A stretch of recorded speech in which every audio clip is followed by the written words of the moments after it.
Chapter हम start करने जा रहे हैं वो है क्लास 11 का first chapter sets. Since class 11 में जब ये चैप्टर स्टार्ट होता है तो स्टूडेंट क्लास 10 से आते हैं और उनमें उतना ज़्यादा क्वेश्चंस को कॉन्सेप्चुअली समझने की आदत नहीं होती है। और पहला चैप्टर होता है, अगर टीचर इस चीज़ पे ध्यान न दे कि स्टूडेंट केवल क्वेश्चन सॉल्व कर रहा है या उसका कॉन्सेप्ट को समझ रहा है, तो ये चैप्टर जो इसकी वैल्यू है उस तरह नहीं पढ़ा जाता क्लास 11 में। इसलिए मेरा आप लोगों से रिक्वेस्ट है कि इस चैप्टर को बहुत ध्यान से पढ़ें, क्योंकि ये चैप्टर पूरे मैथ के बेस बनाने के लिए बहुत इंपॉर्टेंट है। और आप ये मान के चलिए कि एक मैथ की एक बड़ी बिल्डिंग की ये बहुत इंपॉर्टेंट ईंट है, एक बहुत इंपॉर्टेंट ईंट है। तो इसलिए बिल्कुल भी आप ये ना सोचिए कि आपसे क्वेश्चन सॉल्व हो रहे हैं क्लास 11 के तो आपको सेट्स आता है। सेट्स को बहुत ध्यान से पढ़िए और बहुत ध्यान से इसकी एक-एक कॉन्सेप्ट को समझिए और अपने माइंड में बिल्कुल क्लैरिटी रखिए, no confusion. Okay, let us start. देखिए, सेट आपने नॉर्मल डेली लैंग्वेज में, डेली बोलचाल की भाषा में आप सेट का यूज़ करते रहते हैं। कहीं बोलते हैं आप टी सेट, कहीं आप बुक सेट या अदर, तो वो एक जनरल लैंग्वेज है। यहाँ पे सेट्स के लिए आपको बिल्कुल पर्टिकुलर डेफिनेशन पे आना पड़ेगा। तो यहाँ देखिए सेट, सेट के लिए इतने एग्जांपल लिखे हुए हैं और इनमें बताया गया है सेट मतलब ग्रुप, मतलब कलेक्शन, कैसे कलेक्शन है ये। तो पहला वाला कलेक्शन देखते हैं, collection of tall students in your school. अब जरा देखते हैं टॉल स्टूडेंट को। टॉल मतलब लंबा, कितना लंबा पता नहीं। मान लीजिए एक स्कूल में 10 स्टूडेंट हैं, 1 2 3 4 5 6 7 8 9 10। अब आपसे पूछा कि इनमें टॉल कौन है, तो आप में से कोई एक आएगा, कहेगा ये टॉल है, ये टॉल है, ये टॉल है, ये सब छोटे हैं, नाटे। कोई कहेगा नहीं, ये भी तो ठीक है लंबा। तो किसी के लिए टॉल हो जाएंगे 3, किसी के लिए टॉल हो जाएंगे 5, कोई तो इसको भी बोल देगा लंबा। ठीक, तो confusion, confusion and different opinion, हम यहाँ लिख सकते हैं कंफ्यूजन। ठीक है, opinion involve.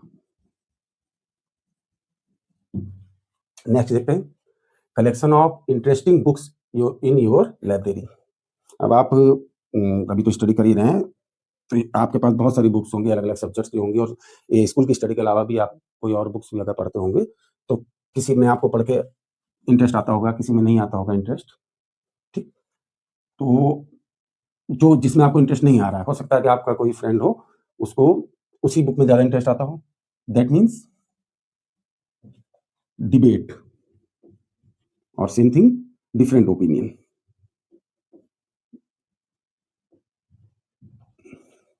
Next, collection of intelligent student in your school.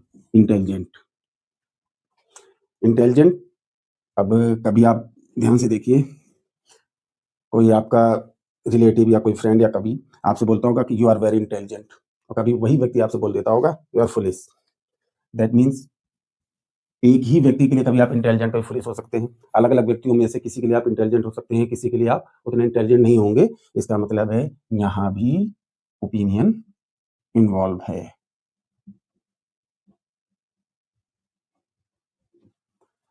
एक ऊपर छूट गया था, second number honest, collection of honest person in your colony.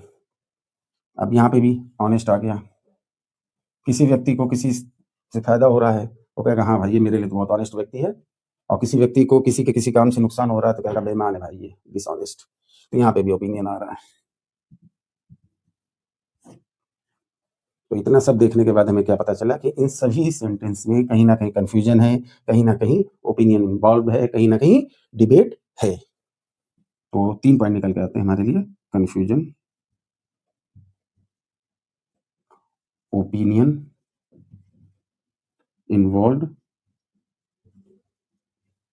And debate, debate की संभावना बनी रहती है। यहाँ पे आते हैं next set of sentences, collection of those students of your school whose height is more than 180 centimeter. This is a borderline. Now start. Let's take 5 students.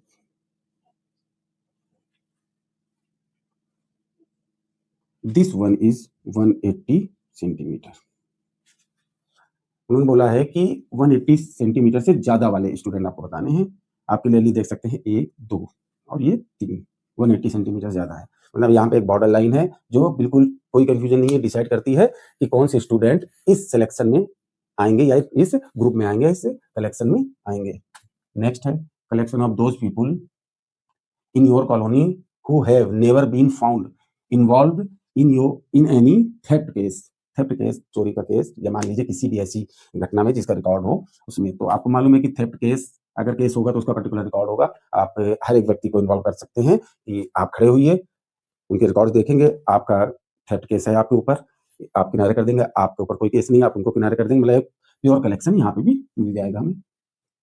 Next collection of mathematics books in your school library. अब आपके school library में अलग-अलग subjects की बहुत सारी books होंगी, उनमें से आप मैथमेटिक्स की बुक को अलग कलेक्ट कर सकते हैं, एक बिल्कुल वेल डिफाइंड कलेक्शन बना सकते हैं।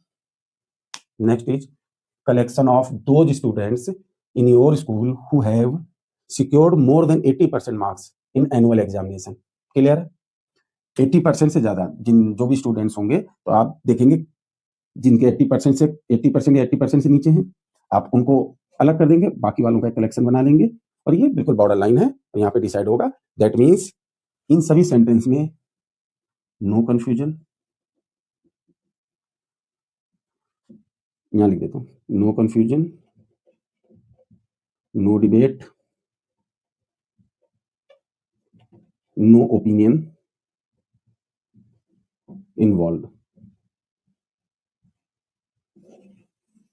मतलब अगर किसी कलेक्शन में ये पॉइंट्स नहीं हैं, इसका मतलब है क्लियर कट वो एक डिफाइंड कलेक्शन है। इसी को बोलते हैं वेल डिफाइंड कलेक्शन, जो आप इस सेट्स की डेफिनेशन में आपको क्लियरली मेंशन करना पड़ेगा। ठीक, चलिए आगे देखते हैं इसकी डेफिनेशन को रब कर देते हैं। चलिए सेट्स की डेफिनेशन जो आपको एग्जाम में लिखनी पड़ती है उसको यहाँ पे लिख लेते हैं। A set is a collection, a well defined, ये कीवर्ड है इसका, well defined collection of unordered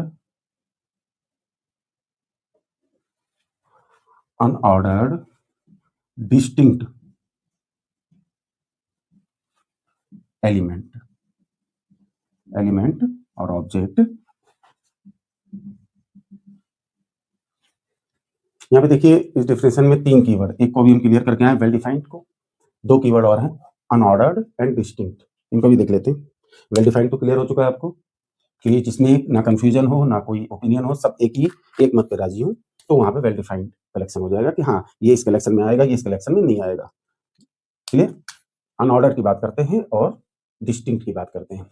एक वर्ड लिखते हैं मिसिसिपी।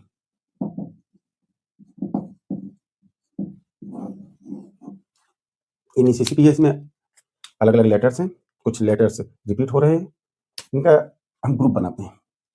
लिखते हैं पहला एम, दूसरा आई, तीसरा एस, फिर एस, फिर आई, फिर एस, फिर एस, फिर आई, फिर पी, देन फिर आई। सेकंड बनाते हैं, और जो ये रिपीट हो रहे एलिमेंट्स को इनको एक ही बार लेंगे, M comma I comma S comma P comma I. Okay, now एक और बनाते हैं और लिखते हैं आई एस, सॉरी आई यहाँ पे रिपीट हो गया, आई एस पी एम। ठीक, 3 तरह से हमने इसको लिखा है, सब मिसिसिपी के लेटर्स हैं। अगर पहले वाले को देखते हैं तो पहले वाले में एम एक बार आया है, आई 3 बार आया है, एस 4 बार आया है और पी 2 बार आया है, आई भी 3 बार आया है, सॉरी। यहाँ पे देखिए लिखा डिस्टिंक्ट। अब आपसे अगर कहा जाए ये बताओ ये वाला आई यहाँ है या ये वाला आई यहाँ है, तो आप क्लियर नहीं कर पाएंगे। आप कहेंगे नहीं हमने तो ये वाला यहाँ लिखा है, कोई कहेगा नहीं मैंने देखा था तुमने ये वाला यहाँ लिखा था। ठीक, तो डिस्टिंक्ट मतलब स्पष्ट रूप में एलिमेंट्स के बीच में अंतर दिखना चाहिए, मतलब सीधी रिपीट नहीं होगा, रिपीट नो रिपीटिशन। ठीक, कोई भी ऑब्जेक्ट रिपीट नहीं होगा। अब यहाँ देखते हैं, यहाँ पे क्लियर है, ये एम है हमें मालूम, यहाँ से उठाया है, ये आई है, इनमें से ये यहाँ रख दिया, ये ऐसे यहाँ रख दिया, पी है यहाँ रख दिया, क्लियर है। नेक्स्ट में ISPM, सेम एलिमेंट्स को अलग ऑर्डर में लगा दिया है। ठीक, अनऑर्डर्ड लिखा हुआ है यहाँ। अनऑर्डर्ड का मतलब ये है कि आप चाहे इस ऑर्डर में लिखे चाहे इस ऑर्डर में लिखे, इस कलेक्शन को सेम ही कहा जाएगा, कलेक्शन अलग नहीं है। Collection never involve order. Clear? Order के बारे में बाकी क्लियर आगे हम लोग पढ़ेंगे जाके, ऑर्डर पेयर में और बाकी चीजों में। अभी यहाँ पे इसको इतना देखते हैं और क्लियर हो गया। नेक्स्ट चीज आएगी आपकी सेट्स को प्रेजेंट कैसे करते हैं, कैसे डिनोट करते हैं। तो देखिए, आपको मालूम है आपके मोबाइल में, लैपटॉप में अपर केस और लोअर केस होता है, अपर केस और लोअर केस। तो सीधे कह सकते हैं सेट्स को डिसाइड करने वाले एलिमेंट होते हैं अपर केस के, और उसके एलिमेंट या ऑब्जेक्ट्स को डिसाइड करने वाले जनरली जो एलिमेंट्स होते हैं वो लोअर केस के होते हैं। ज्यादातर बुक्स में लिखा रहता है कैपिटल लेटर्स, स्मॉल लेटर्स, बस, लेकिन इस तरह से समझने के लिए ठीक है। अब अगर बात करते हैं ऑब्जेक्ट्स और सेट्स को कैसे इनका रिलेशन दिखाते हैं, तो एग्जांपल लेते हैं। AEIOU, सबसे पहली चीज, सेट को हम अपर केस के लेटर से दिखाएंगे, ऑब्जेक्ट्स को हम लोअर केस के लेटर से दिखाएंगे, और इन ऑब्जेक्ट्स को इनक्लोज करेंगे कर्ली ब्रैकेट के अंदर, कर्ली ब्रैकेट के अंदर इनको बंद करेंगे। ये एक मेथड है सेट्स को लिस्टेड करने का, लिखने का। आगे देखते हैं इसके एलिमेंट्स AEIOU। तो पहले डिसाइड करेंगे क्या यहाँ पे कोई ऐसी डिफिनेशन इन्वॉल्व है कि ये सेट है, तो हाँ बिल्कुल है, ये इंग्लिश अल्फाबेट के वोवेल्स हैं। अगर कोई भी आपसे कहेगा कि इंग्लिश अल्फाबेट के वोवेल्स को लिखिए, तो आप इसमें किसी को कोई कंफ्यूजन, कोई डिबेट नहीं होगी, तो ये एक सेट है, क्लियर है। अब अगर हम कहेंगे ये ए सेट स्मॉल ए या lower case a capital A से रिलेटेड है, हाँ, a is related to capital A, मतलब सेट ए, स्मॉल ए मतलब object a is related to capital A. अब ये तो वोवेल्स है। अगर हम ले लें कि ये आर ले लेते हैं, आर, तो आर क्या इससे रिलेटेड है? नहीं, आर वोवेल्स में नहीं आता है, इसका मतलब ये तो से जो सेट ए है ये तो वोवेल्स का है, आर तो इससे नहीं रिलेटेड होगा। R is not related to set A, clear? तो क्या सर जी हर बार इतना लंबा लिख के बताना पड़ेगा? नहीं जी, रिलेटेड टू, इसको बिलोंग्स टू बोल सकते हैं, बिलोंग्स टू। इसके लिए एक सिंबल डिसाइडेड है जिसको बोलते हैं एप्सिलॉन। एप्सिलॉन ऐसे बनता है, ठीक। एप्सिलॉन को इस फ्रेज की जगह लिख देंगे ऐसे, A epsilon capital A, small A epsilon capital A, और इसको रीड करेंगे, क्या रीड करेंगे? ए बिलोंग्स टू कैपिटल ए, मतलब ए सेट ए से रिलेटेड है। अगर इसी की बात करें इज नॉट रिलेटेड, तब सर जी दूसरा सिंबल बताइए। नहीं, दूसरा सिंबल नहीं, हम नॉट के लिए हमेशा इसको काट देंगे। कभी कभी नॉट के लिए हम ये भी यूज करते हैं, पर वो हमेशा ओरिजिन के लिए होता है, या मैथ में अभी फिलहाल उसकी कोई जरूरत नहीं, उसमें बात नहीं करेंगे। इसको जब एक स्लैश से काट देंगे तो ये हो जाएगा, सॉरी ए लिख दिया है यहाँ पे, आर लिख देते हैं, बिकॉज ये तो इसका एलिमेंट है। आर इज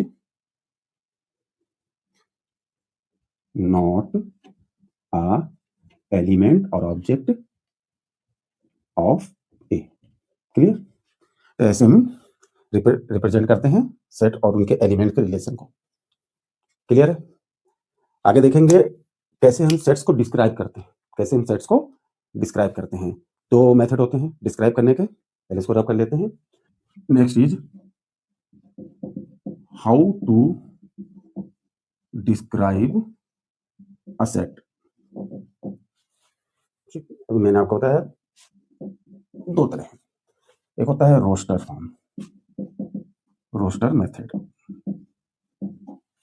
इसी को लिस्टेड फॉर्म भी बोल सकते हैं, लिस्टेड मेथड, इसी को टेबुलर मेथड भी बोल सकते हैं।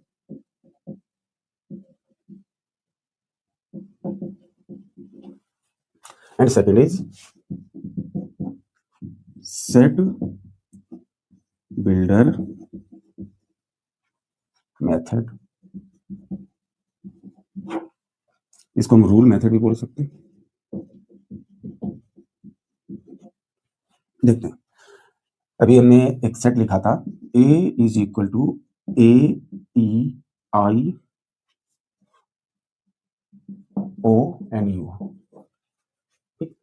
आपको मालूम है सेट ए के एलिमेंट्स क्या हैं? AEIOU। बस हमने इनको सीधे एक लिस्ट बना दी, AEIOU, कोई झंझट नहीं। ओके, सीधे एक लिस्ट बना दी कि हाँ ये हैं। लेकिन इसी चीज को हम ऐसे बोल सकते थे, ये क्या है? Collection of all vowels in English alphabet. Sir ji फिर इतना लंबा नहीं, ये रूल है, ये एक स्टेटमेंट है जो एक रूल को बताता है कि ये इंग्लिश अल्फाबेट के वोवेल्स का कलेक्शन है। इस रूल को लिखने का जो मेथड है वो है सेट बिल्डर फॉर्म। कैसे? कर्ली ब्रैकेट, कर्ली ब्रैकेट में हमेशा लिखना आपको मालूम है कि जो भी एलिमेंट्स होंगे सब कर्ली ब्रैकेट में होंगे। उसके बाद हम एक अननोन वेरिएबल ले लेते हैं x, कॉलम बोलते हैं इसको। उसके बाद x is a vowel of English alphabet.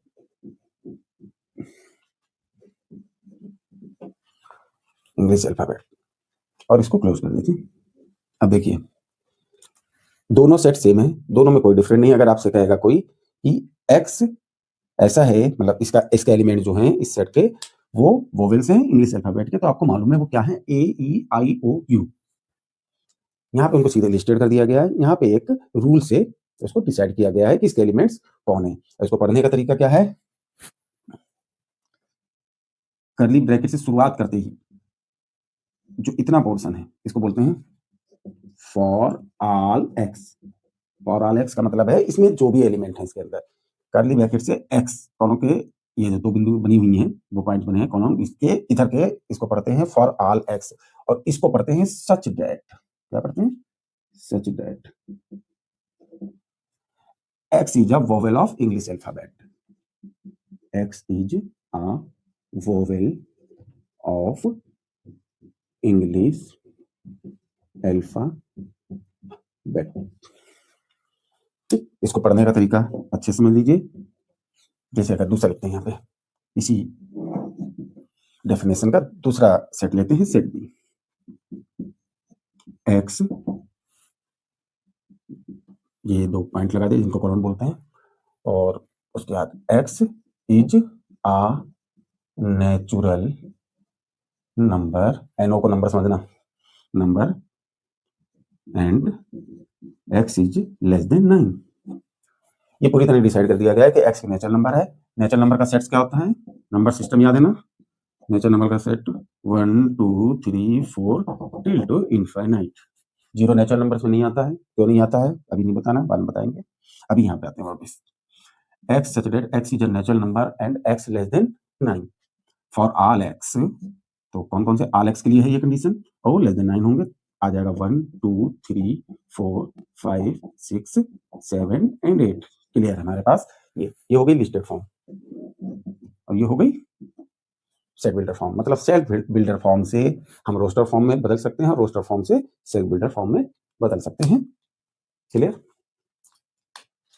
आगे अब एग्जांपल करते हैं कुछ, इसको रब कर दे। चलिए एग्जांपल करते हैं। ये एनसीईआरटी से लिए गए एग्जांपल हैं। जिनके पास एनसीईआरटी होगी वो अपने आंसर्स को मैच कर सकते हैं। Which of the following are set? Justify your answer. आपको पहले तो बताना है कौन सा सेट है इसमें, और उसको जस्टिफाई करना है। जस्टिफाई करने के लिए आप उन कीवर्ड्स का यूज करेंगे जो आपको बताए गए थे, डिबेट, ओपिनियन और कंफ्यूजन। इनका आप यूज करेंगे जब आप जस्टिफाई करेंगे आंसर को। The collection of all the months of a year beginning with the letter J. Letter J से शुरू होने वाले मंथ्स, जनवरी, जून एंड जुलाई। क्लियरली वेल डिफाइंड है, इसमें कोई डिबेट नहीं हो सकती है। तो ये पहला आपका सेट है। Next is the collection of 10 most talented writers of India. 10 most talented, यहाँ पे फिर अलग अलग ओपिनियन आएंगे, किसी के लिए कोई ज़्यादा टैलेंटेड होगा, किसी के लिए कोई ज़्यादा टैलेंटेड होगा। दैट मीन्स ये वेल डिफाइंड नहीं है और इसको हम बोल सकते हैं it's not a set. Next is a team of 11 best cricket batsmen of the world, same as above, best cricket batsmen। ये भी अलग अलग लोगों के लिए वेरी करेगा ओपिनियन, यहाँ पे भी ओपिनियन सेम नहीं होंगे सबके, ये भी सेट नहीं है। Next the collection of boys in your class, एक क्लास में स्टूडेंट कौन से हैं ये रिकॉर्डेड होता है और ये सबके लिए एक ही रहेगा और ये वेल डिफाइंड होगा, इसलिए इसको हम सेट कहेंगे। नेक्स्ट है the collection of all natural numbers less than 100। Natural number का सेट डिसाइड है, नेचुरल नंबर 1 से लेकर इनफाइनाइट तक होते हैं। 1 2 3 4 dash dash dash less than 100 बोला है, इसका मतलब 99 इंक्लूड होगा, 100 इंक्लूड नहीं होगा और ये एक वेल डिफाइंड सेट हुआ। Well defined collection that means ये भी एक सेट है। Next the collection of novels written by the writer Munshi Premchand. Munshi Premchand की बुक्स का कलेक्शन, ये भी वेल डिफाइंड है क्योंकि मुंशी प्रेमचंद की जो भी बुक्स का कलेक्शन होगा वो सेम ही होगा सबके लिए, ये भी एक सेट होगा। Next the collection of all even integers. Integers कौन से होते हैं? Integers positive integers, negative integers including zero, infinite तक, दोनों तरफ इनफाइनाइट तक जाता है। यहाँ पे बोला गया है इवन, इवन में आ जाएंगे -4 -2 0, 0 is also even, 1 2 4 dash dash till two infinite, ये वेल डिफाइंड है, ये भी आपका सेट हो जाएगा। The collection of questions in this chapter, इस चैप्टर के जो क्वेश्चन है उनका कलेक्शन वेल डिफाइंड है, सबके लिए सेम रहेगा, कोई डिफरेंट ओपिनियन नहीं, तो ये भी एक सेट हो जाएगा, well defined collection. And last the collection of most dangerous animals. Most dangerous animals that means यहाँ पे ओपिनियन सबके अलग अलग होंगे, किसी के अकॉर्डिंग कोई ज़्यादा डेंजरस होगा, कोई कम डेंजरस होगा, इसलिए यहाँ पे इसको वेल डिफाइंड नहीं कह सकते हैं और ये एक सेट नहीं होगा। आगे हम देखते हैं एग्जांपल्स रोस्टर फॉर्म और सेट बिल्डर फॉर्म के। आगे एग्जांपल देखते हैं, right the following sets in roster form. ये क्वेश्चन दिए हैं, इनको ये सेट बिल्डर फॉर्म में, इनको रोस्टर फॉर्म में चेंज करना है। ठीक, पहला है x such that x is an integer and -3 less than or equal to x less than 7। यहाँ आंसर लिखते हैं a, इसमें -3 इक्वल लगा हुआ तो -3 आएगा, -3 से ग्रेटर है x, -2 आएगा, -1 आएगा, यहाँ पे इंटीजर है, नेचुरल नंबर होता तो 0 नहीं आता, यहाँ पे 0 भी आएगा, 1 भी आएगा, 2 भी आएगा, 3 आएगा, 4 आएगा, 5 आएगा, 6 आएगा, 7 नहीं आएगा क्योंकि यहाँ पे इक्वल टू का साइन नहीं है। ये हो गया पहले का answer. Second B, x such that is a 2-digit natural number such that the sum of its होगा, यहाँ sum of its digits is 8। तो 8 digits है, 2 digit नंबर है और उनका सम 8 है। पहला हो जाएगा 17 and 7 1, next is 2 6 and 6 2, and next is 3 5 and 5 3, and next is 4 4, and next is 8 0। 0 8 नहीं होगा, वो 1 डिजिट हो जाएगा।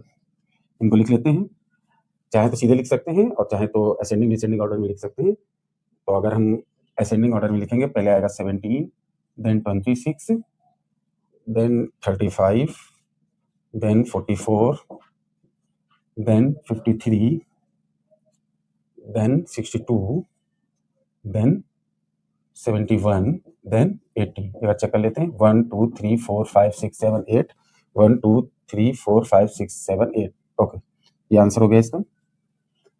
नेक्स्ट है x is a prime number which is divisor of 60।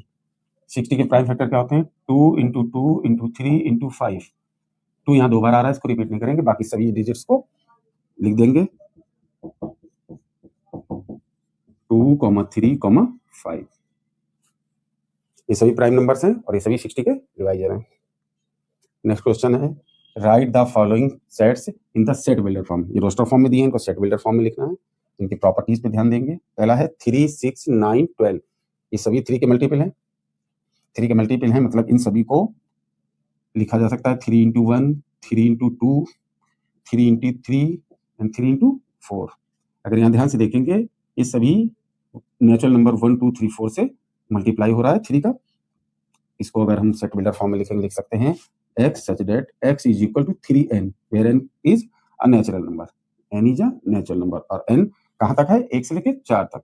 तो हम लिख सकते हैं n is less than or equal to 4। Set builder form में हो गया ये। नेक्स्ट देखते हैं 2, 4, 8, 16, 32। अगर आप देखेंगे तो ये एक्सपोनेंशियल सीरीज है 2 की पावर 1, 2 की पावर 2, 2 की पावर 3, 2 की पावर 4, 2 की पावर 5। यहाँ पे पावर्स में ये नेचुरल नंबर है 1 to 5, इसलिए अगर इसको हम चेंज करेंगे सेट बिल्डर फॉर्म में तो लिखेंगे x such that x is equal to 2 की पावर n। यहाँ बेस 2 सब में सेम है, चेंज हो रहे हैं ऊपर नेचुरल नंबर 1 से 5 तक, तो यहाँ पे नेचुरल नंबर n आएगा, where n is a natural number and n is less than और इक्वल टू 5। क्लियर है? नेक्स्ट 1, 4 मीन्स 2 का स्क्वायर, 9 मीन्स 3 का स्क्वायर, लास्ट में 100 दैट मीन्स 10 का स्क्वायर। इसको हम लिख सकते हैं 1 का स्क्वायर, 2 का स्क्वायर, 3 का स्क्वायर, डैश डैश डैश 10 का स्क्वायर। यहाँ पे देखिए पावर के डिजिट सेम है, नीचे ये नेचुरल नंबर चेंज हो रहे हैं।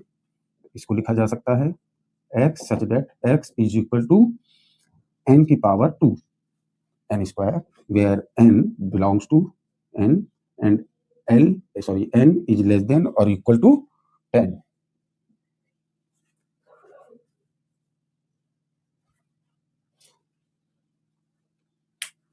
क्लियर? चलिए क्लास ओवर करते हैं।